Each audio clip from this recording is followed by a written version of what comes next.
to the Felicity Yarn Studio channel. My name is Zoe, and as you can see, we have our special guest here today.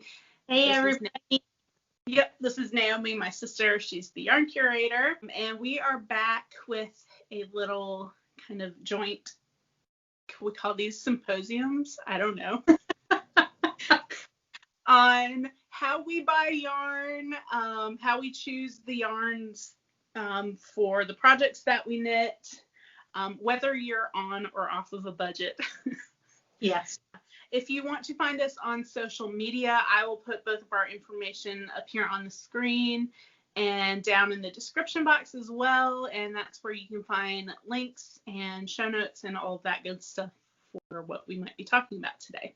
So we have been talking lately or periodically about kind of the evolution of us as knitters, and one of the ideas we thought that might be interesting to share with everyone is how we have evolved in our yarn usage and buying habits. Both of our paths have kind of been the same, and I think part of that is because of where we used to live and that there wasn't any local yarn stores, and so we either shopped locally at like a big box craft store and or online. So yeah, we could talk about that and ways we've found to buy, not like calling them luxury yarns, ways to find affordably, yes, ways to things. Shop for traditionally considered luxury yarns. I don't know. It looks like such an off-putting word. I mean, I again, kind of up front, I just wanted to say we're not trying to yarn shame anyone. No. There's a yarn and a time and a place for everything. I'm so distracted right now because Darcy is standing in front of the tripod making this wiggle right now. So, okay, she just got down. Sorry about that. But yeah, there's a time and a place for every yarn. Like, I still use acrylic for certain things. I use dishcloth yarn all the time. For cotton, like a good cotton yarn lately, because I want to make a few garments that are more Florida appropriate. And I know people sometimes look their nose down on cotton, and it's like every fiber has a place in a project. Right. And so anyways, we all had to start somewhere. So yeah, I guess the first kind of like level of yarn buying obviously is craft stores, which I think pretty much everybody is familiar with the fact that like most of the craft stores put out a weekly coupon where you can get like 30-40% off one item. So if you're very diligent and go in every single day or have someone else go in there with you, you can really, have an affordable project. And it's not all acrylic either. There is wool, there is sock yarn at some places. And a lot of good like workhouse sock yarns can be that are self-striping as well. Like Patton's Croy does a lot of self-striping yarns. If that's your jam, it's not personally, but if that's what you're into. Funnily enough, I have not ever knit any Patton's Croy sock yarn. Well, not like a full pair of socks. I've used it in other things, but I've knit a pair of socks out of Patton's Croy. I knit 3/4 of a sock, and then I was like, I'm done with this. No, I was just gonna say, circling back to like coupons and stuff. So when I first started knitting, I was a high school student and had a part-time job at a restaurant, and so like, yeah, I made money, but not that much money. And so I used to use the crap out of a 50% off coupon.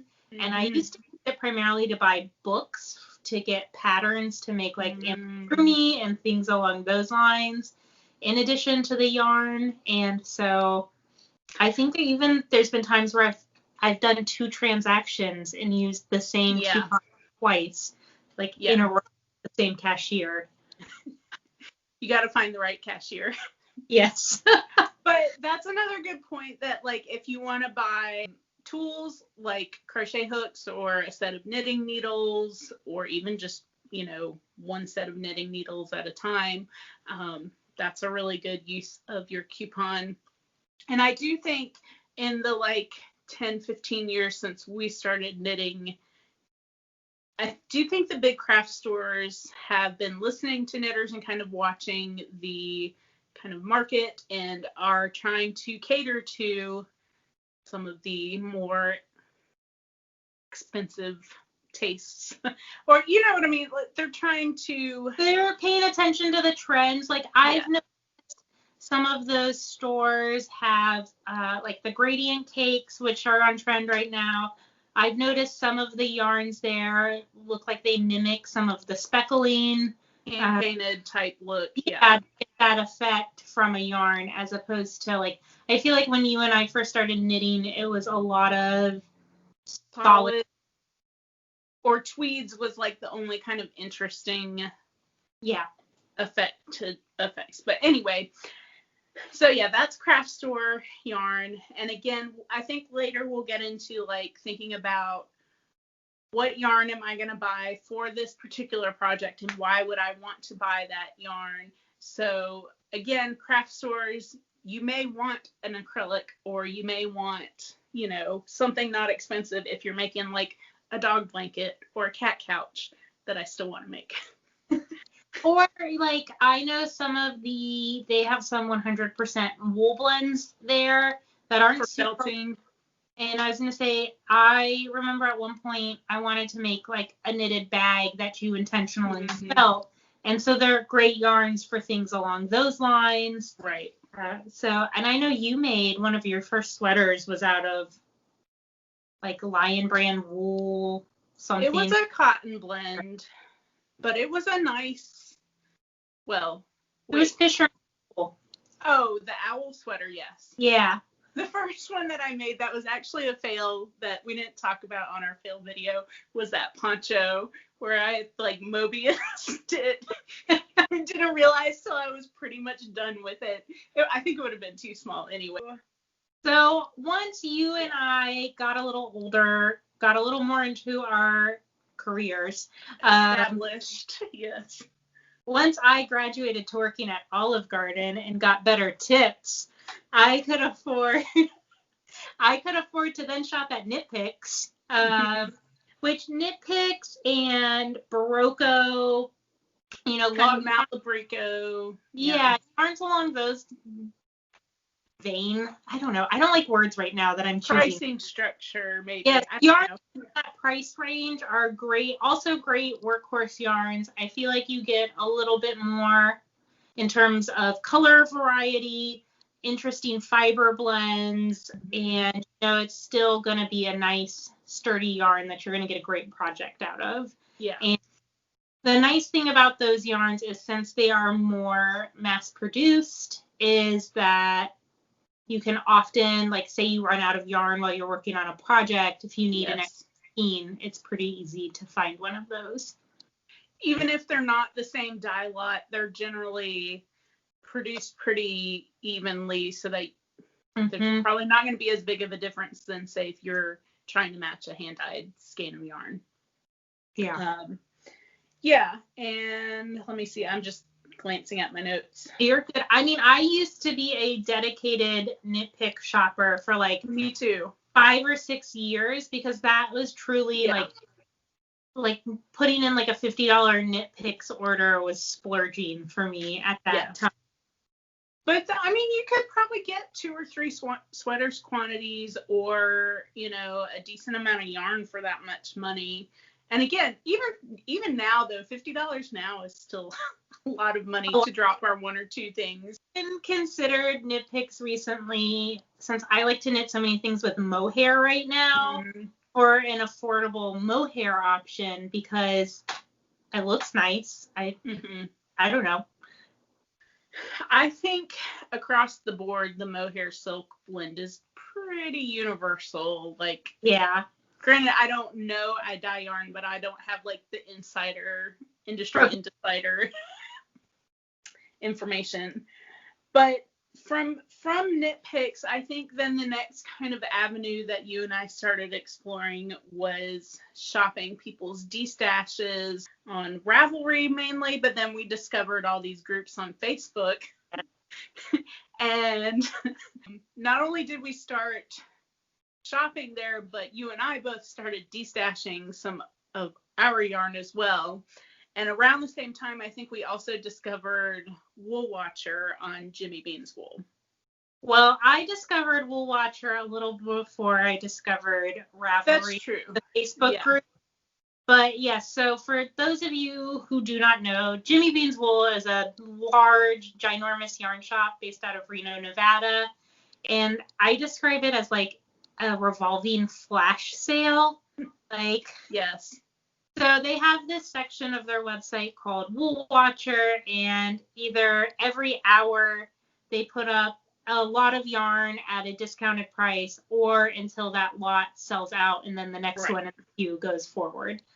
So that is when you and I discovered let me rephrase that. You discovered Madeline Tosh and then introduced me to Madeline Tosh. Yes. And Koigu and Lorna's some of these other like hand-dyed yarns that maybe either we weren't being exposed to or not at a price point where we thought we could afford them. Yes.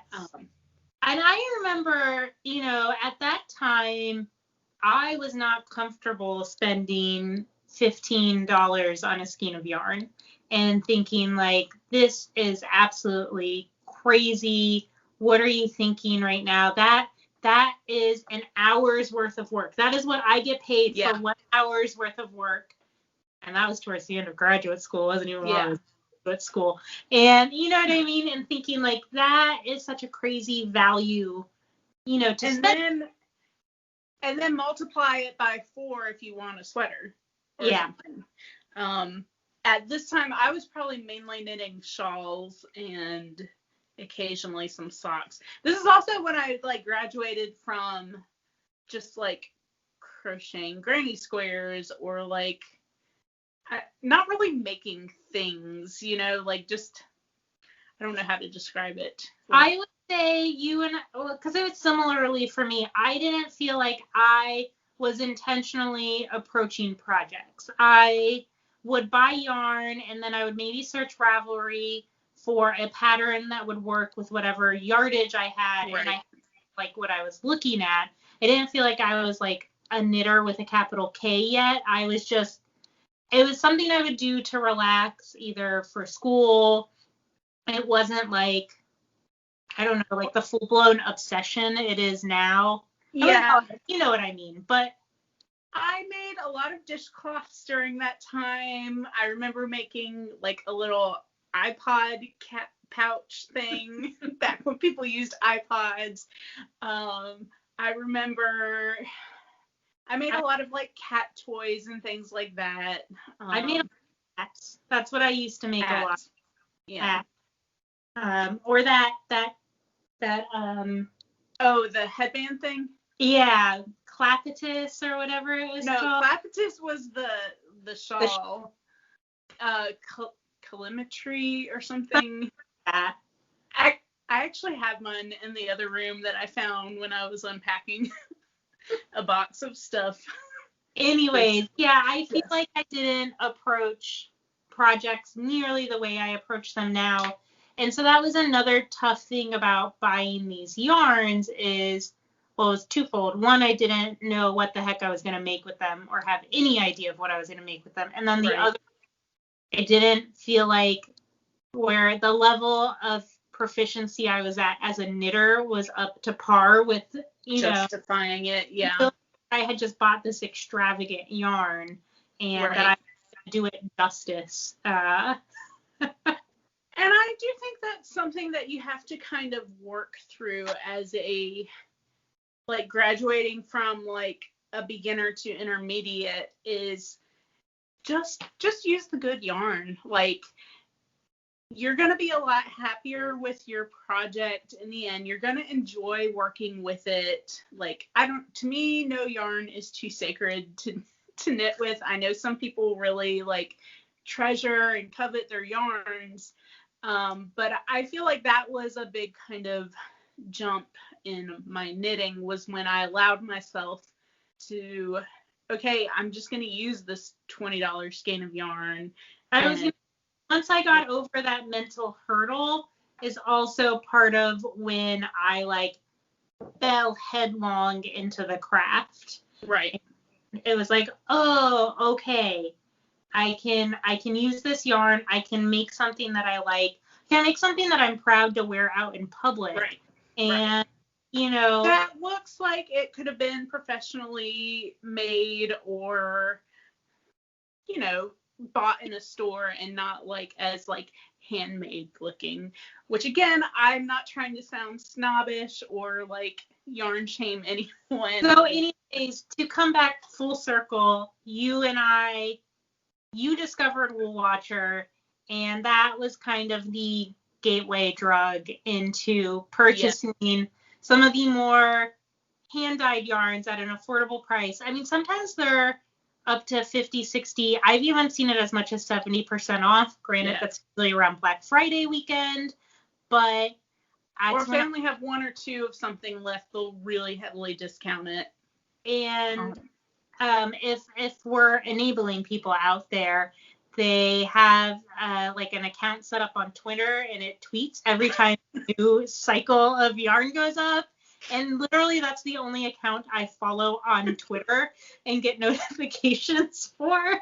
Yeah, I can't do that because that would get me in way too much trouble. I had to unfollow a long time ago. It gets me in trouble occasionally still, but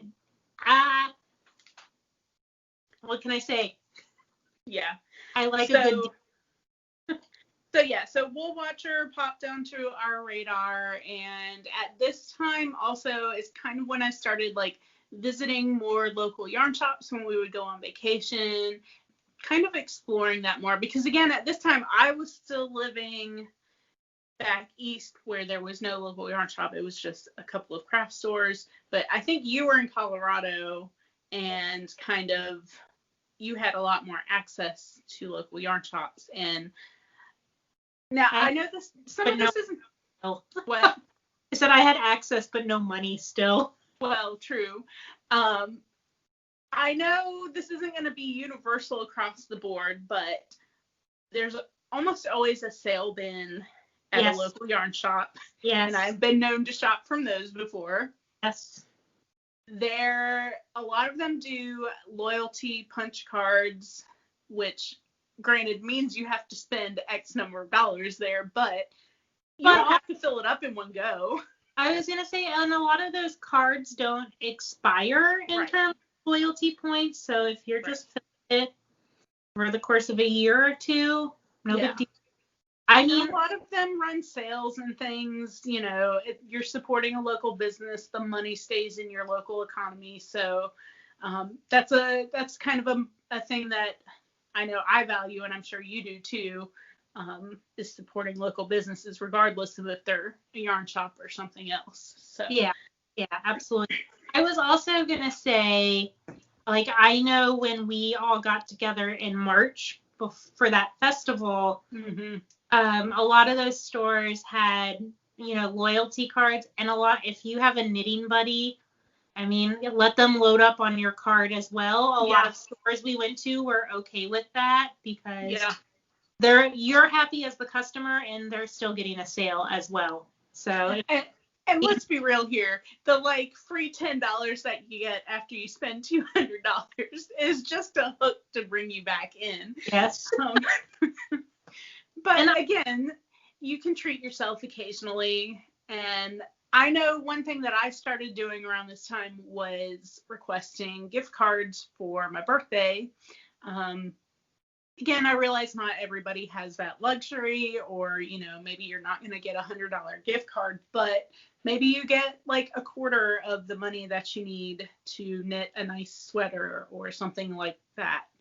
And to go along with that, I very often for Christmas or my birthdays will get like an Amazon gift card, and that's what picks up a lot of the tools that I use. Yes. And so I very much, I mean, this is one of my notes here, which is to treat yourself for birthdays and holidays. And so either requesting a certain yarn that you like or from a certain company, or, you know, my circular interchangeable set from Chia Gu was Christmas present that I used like an Amazon gift card to purchase.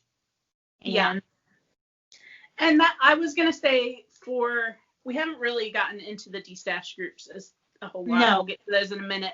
But that's another great place to find not only yarn, but also tools, and occasionally project bags and things like that will pop up there as well. Say back to the Knitting Buddy thing, swapping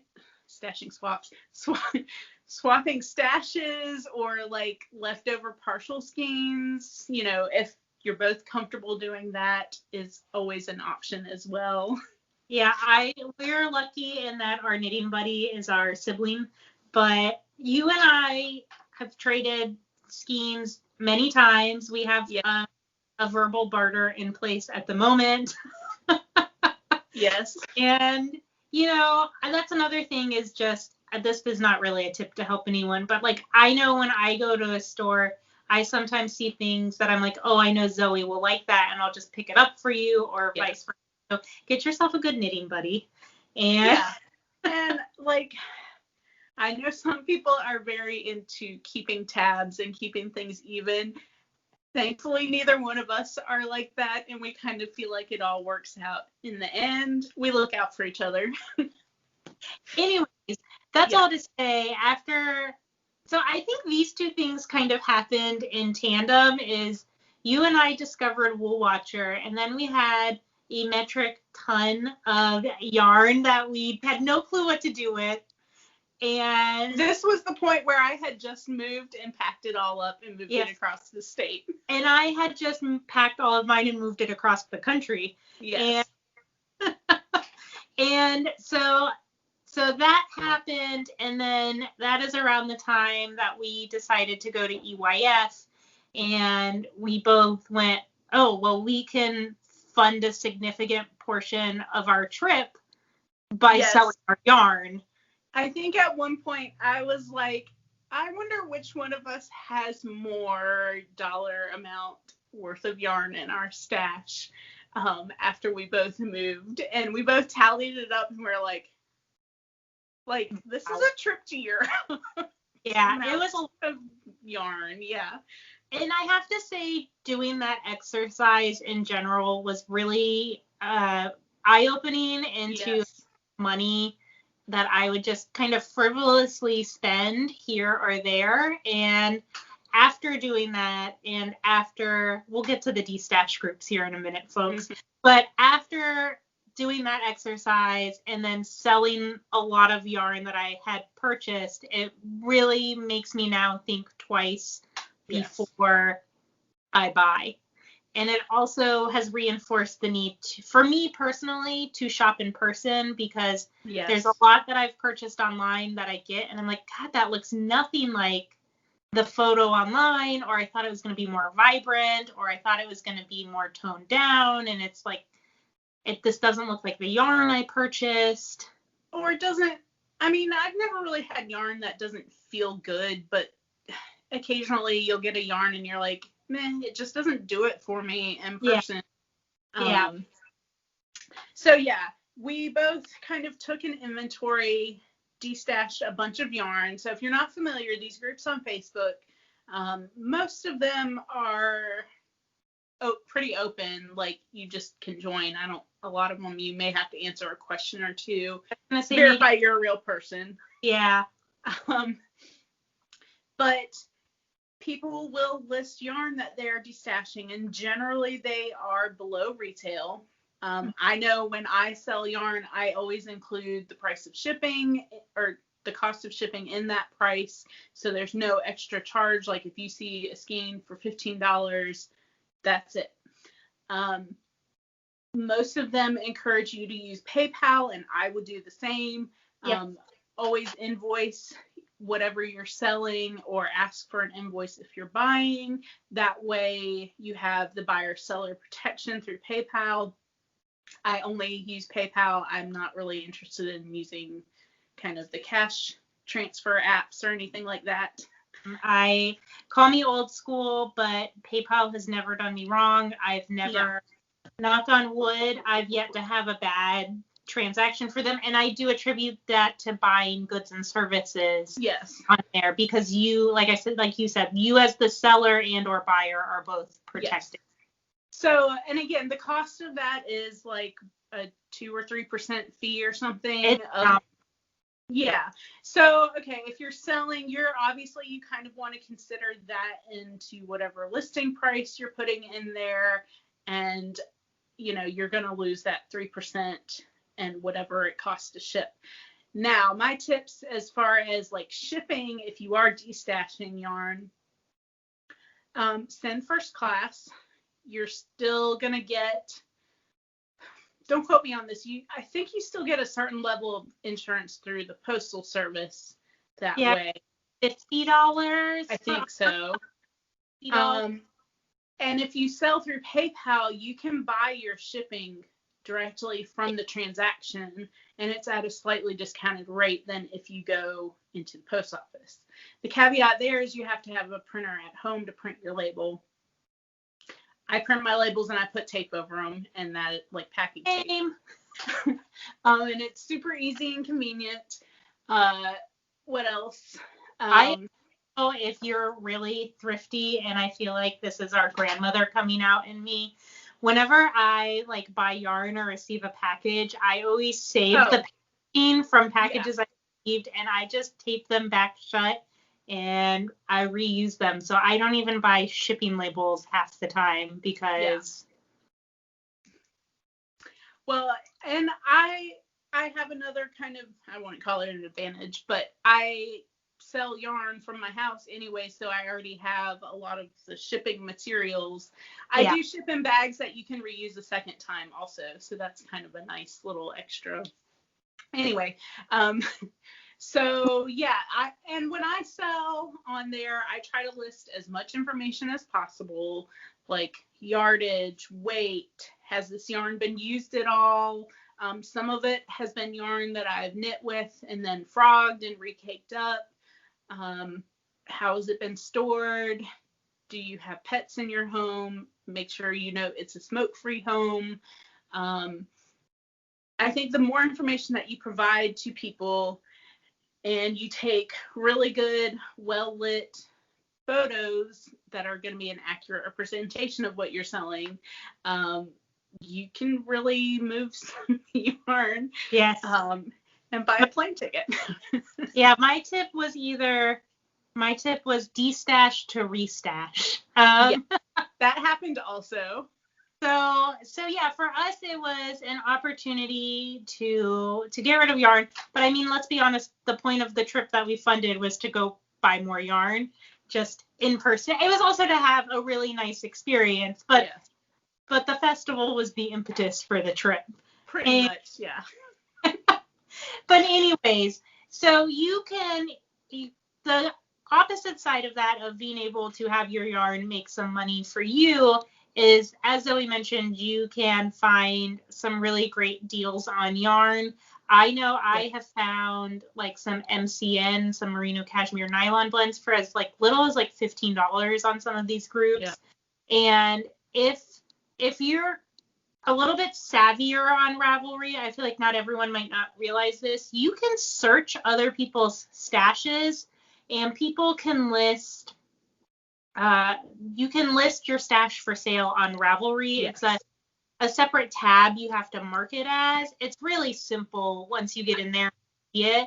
And it's the same thing in the description. You just put $20, includes fees and shipping, whatever. Will ship only in the continental U.S. Yeah, and I generally only ship to the U.S. just to keep things relatively simple. So what I do sometimes when I'm bored or feeling bored with my stash, it's feeling a little stale, or I don't know, just for kicks and giggles at the end of the night, I don't feel like knitting and I'm brain dead. Pattern browsing. I'll go into Ravelry, I'll go into an advanced search, I'll click stashes, and then I'll click the box that's option for sale, and then that brings up every listing someone has for sale, just like you're doing a pattern search. But then I type in the search bar brands that I like. So I'll put in fiber. La Bien-Aimée, Ushatita, you know, and I just like to see, is someone destashing some of my favorite indie dyers? Right. And usually there is. Now, you don't always find a colorway you might like, right. or things or a along. full sweaters quantity necessarily. Yeah, but a lot of Madeline Tosh goes up there that people destash. A lot of, you know, like, you know, Malabrigos, a lot of those kind of workhorse, larger dye houses. Right. You get a sizable chunk of a project for or you could piece it together. Yeah. So the other thing to keep in mind is a lot of the larger dye houses and whatnot have their own Ravelry groups and have their own buy, sell, trade threads going within those groups. And that's where you can see what people have most recently put up for sale, or if something is still available. I find in general, those are pretty well maintained. Yes. Those tend to be the only threads that I go into on the forums. Oh, I also will check for those of you who spin. You can get a lot of good used spinning equipment through, there's a spinner's marketplace, and that's actually my first wheel I bought off of Craigslist, and I sold that wheel to buy my current wheel because I'm not rolling in cash here, and and so I couldn't afford the wheel I have now without selling that wheel first. So I actually sold that wheel on Ravelry, and the person paid the $50 in postage to mail it from Colorado to New Jersey or something like that. There's all kinds of options out there. That pretty much covers, like, I don't know, affordable ways to buy and sell yarns, you think? Yes. Unless... I think so. And again, like, I'm at a point now where instead of just going and buying something for the sake of buying it, like you were saying, I try to be intentional and think about, have a project in mind, or buy a sweater's quantity of something instead of just, I know I advocate for the single souvenir skein, which if that's all you can afford and you're on vacation, that's totally acceptable too. But if you're going into a yarn shop to buy something, buy a sweater's quantity. Don't buy like 4 random things, you know? Well, and I was going to say, to go along with that, so I have over time learned the type of projects I like to make. So I really like making garments, and that's mostly my jam. I enjoy shawls, but I don't really like knitting socks, and I feel like hats and cowls can almost always be made out of scraps. And so for me, I go in with that mindset when I'm going to buy a yarn. I'm thinking, how much do I need to make a garment? Because even if I end up making a shawl with that yarn, in the back of my mind, I think, well, if I have one extra skein, I'll just destash it on one of these groups we just mentioned. Right. And usually I do. So yeah, there's that, is know what type of knitter you are, because the converse to that is, if you hate making garments, you don't have to buy a sweater's quantity. Maybe 2 skeins is enough for you, or I don't know. It's all a learning process. But it is. And like, I know you and I tend to favor fingering weight yarn or sock weight yarn, whereas some people really like DK weight yarn or worsted or whatever. It's all about knowing what's going to make you happy and you're going to enjoy knitting it. Because again, if you're spending upwards of like $75 on a project, you should really enjoy the yarn that you're working with, you know? Yeah. And to go along with that in terms of affordability and working with some of these, you know, hand-dyed yarns that are a little bit more one-off, is that if you're working with a fingering weight or a DK weight yarn, to me, those yarns, you get the best value for your money because you're getting the most yardage, since the way companies sell yarn is usually by weight. So most skeins are 4 ounces. So you're going to get more yardage out of a fingering weight or a DK weight skein than a worsted weight skein. So for me, that means I need to buy less to make a sweater out of fingering weight yarn than making a worsted weight sweater. I'm going to need probably twice as many skeins. Well, I mean, DK and worsted are pretty similar, but you know what I mean, though. I know, and you're going to spend more time working on a project knit out of a thinner yarn because it's inherently going to take longer to knit. Possibly, yeah.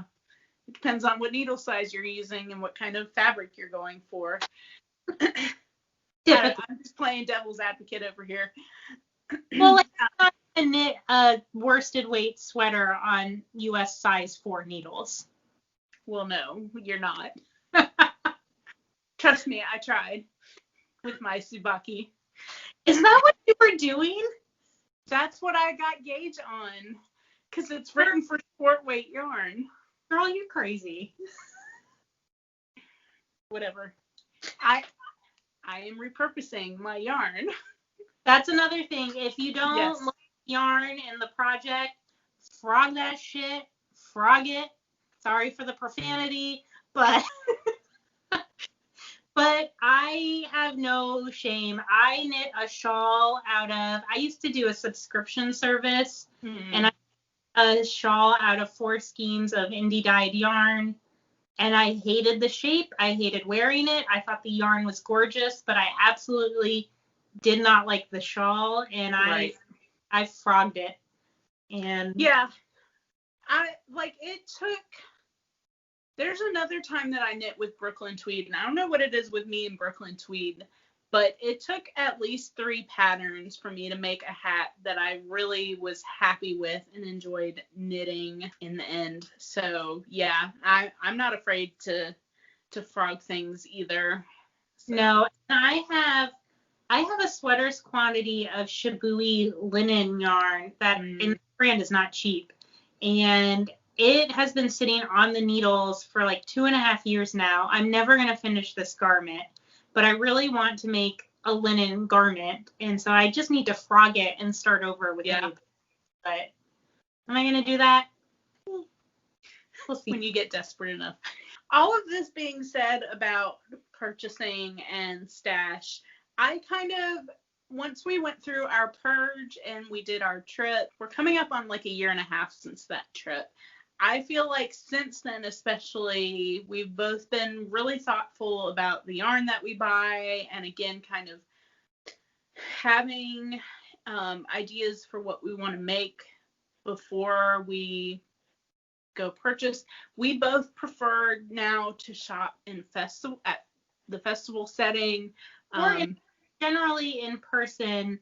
Yes. But I do enjoy the festival environment for a few reasons, and we can get into those in a second. But yeah, again, I'm still like 45 minutes is the closest yarn shop to me from here, which is not terrible, but it's not like 10 minutes down the road or anything necessarily. So I still feel like I need to have something specific in mind.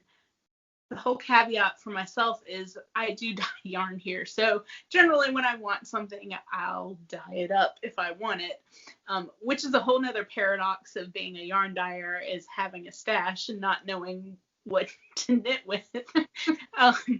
But there's something about being in person, having lots of options at hand, being able to see and feel things, and especially at a festival, you can kind of mix and match. You know, if there's 2 indie dyers that you really like, or, you know, you can buy some special farm wool. I was going to say, what I enjoy about festivals is I can get kind of a big bird's eye view of everything that's out there, even though that's a representative sample. But I can get exposed to a lot of different vendors at once. And then I can really filter it down to what either catches my eye, or like you said, there might be a special base from mom and pop that, you know, rancher who grow their own sheep or something along those lines. Like When we went to SAF last year, I really enjoyed finding that vendor, Euphoric Fibers, who had all the roving, and we both got roving there. Yeah. And I was super excited to shop their booth again before the festival got canceled in March, because she doesn't really have an online presence. So that's what I enjoy about festivals as well, is you can find some vendors who you can't otherwise find except for in that environment. Oh, I think the other point that I was trying to get back to was after we came back, I've really made a point to keep my stash so that it is only stored in one giant tote. Now, I have a smaller tote that is purely for sock yarn, but then I have my larger tote that has my sweaters quantities, and it has like 2 or 3 fades in there, and I mean, even like partial leftover skeins get tucked into this one bin. I do have one bag of acrylic tucked away in the closet, but that is essentially the bulk of my stash. So stash is what you pretty much see behind me, and I know a lot, but a lot of it is actually just defined sweaters quantities. And they're all, for the most part, projects that I already have in mind that I want to make. And I was going to say, I feel like a good 60 to 70% of the yarn in that bin I have a plan for, or at least a rough idea of what I want to make with most of it. Yeah, it's almost a relief to either have a plan for the yarn that you have, or, you know, to release yarns that you don't have a plan for, that you've had for maybe a year and a half, 2 years in your stash, and you still haven't been able to figure out something that you want to make out of it. So I went through my buy, sell, trade tab, the ones that I have sold, that I sold mainly through that period when we were funding our trip, and I didn't miss, there was maybe one thing that I was like, oh yeah, that would have been nice to still have around. But again, no plan for it. I just really liked that yarn. So I have a single skein that I've sold. Me either. With that, I really, before I buy something now, even though by the time this goes out, I will have published my quarantine haul video, but I really have to like a yarn now to buy it. I really have to want it to justify buying it, as opposed to before it was like, ooh, shiny. I'm kind of in a ooh, shiny place during quarantine and all of this. I blame quarantine because I used to have more discipline when I had like a goal of, I know I'm going to go to my LYS on this day with aunties, or I'm going to go up to North Carolina and you and I are going to go to a shop together, or, you know, we were going to go to, I don't want to like say it too much, but like we were going to go to Rhinebeck. So those were all goals that helped me stay a little more disciplined. And that's all kind of gone out the window. So it's a lot of retail therapy. But so with the cancellation of all the festivals, it has been like, I'm giving myself permission to maybe kind of buy a few more things that I wouldn't normally have, you know, just randomly purchased online. I haven't really been sharing them a lot on the channel just because, I don't know, it doesn't feel like the time or place for it. No, I did my video because it's kind of eye-opening. For me, it's a reality check. Yeah. But also, in general, I don't share acquisitions on my channel because, I don't know, it just feels, I don't know. Yeah, I know a lot of people like seeing them, but anyway. Yeah. The only thing that I don't feel bad about acquiring here lately is I've been buying a lot of fiber, but I feel like I've been spinning a lot lately, so I don't have a huge fiber stash to begin with. And one of the things I struggle with fiber and spinning is I feel like it goes through your stash like that. And so it's like, I don't feel like I ever have a huge fiber stash because when I get it, I want to work with it immediately. And, you know, it is processed in like a night or two. I agree with that with fiber, but I was going to say that's another good point that I feel like when I buy yarn, again, right now I've been having a project in mind, and that means I've been thinking about this project for a couple of months now. I buy the yarn, and I almost always want to cast on immediately with the new thing that I bought.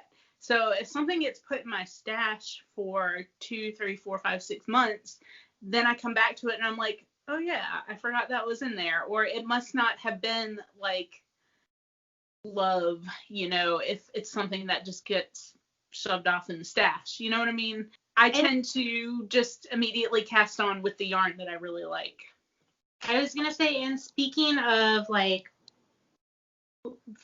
feelings of love and seeing things on other podcasts or other channels, I know there have been many instances where I've heard, another podcaster or someone talk about a particular brand, and it's like, right. Oh, I want to try that. I want to feel that yarn. I want to see it. And there's been many times now where like I've gone and I've scrunched that yarn and I'm like, it's not for me, Or you see something in person. Pictures can look really pretty on Instagram, but when you hold a skein in person and you're like, yeah, it's just okay. Like it just doesn't have that same like shininess to it. Yeah, I don't know.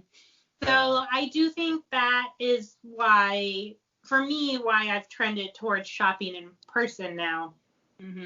I was also going to say on the topic of affordability or splurging on hand-dyed special yarns is that save your scraps, because there's a fly right there.